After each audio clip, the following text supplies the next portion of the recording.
Alam nyo bang isang kurot lang ng iodized salt ang kailangan ng buong pamilya sa isang araw para mapanatili ang malusog na katawan at makaiwas sa sakit na sa thyroid?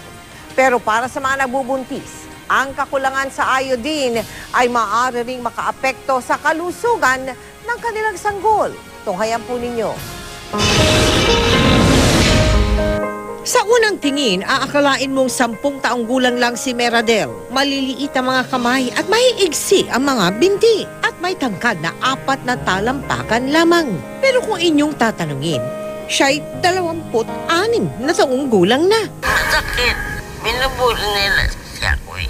Madalas dinadaing ni Meradel ang pananakit ng kanyang tiyan. Una naming pinatignan si Meradel kay Dr. D, isang gynecologist. May nakita kaming cyst sa ovaries niya, both sa right at saka sa left. Pero mga simple cyst lang sila. Pwede naman i-observe.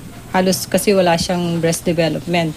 So ang mas iniisip kong problem niya ngayon is something endocrinologic.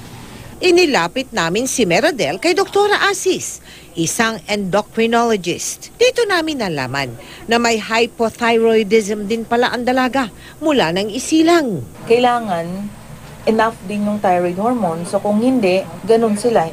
Maliit sila, tapos yung development ng brain nila, hindi full. Kaya ang payo ni Doc, Bibigyan na natin siya ng pangpababa ng cholesterol together para mapabilis yung pag-normal ng cholesterol together with the hormone replacement treatment niya. Gusto ko humingi ng tulong. Pagkamaling ako, gusto ko mag-aaral muli. Sana tulungan niyo kami.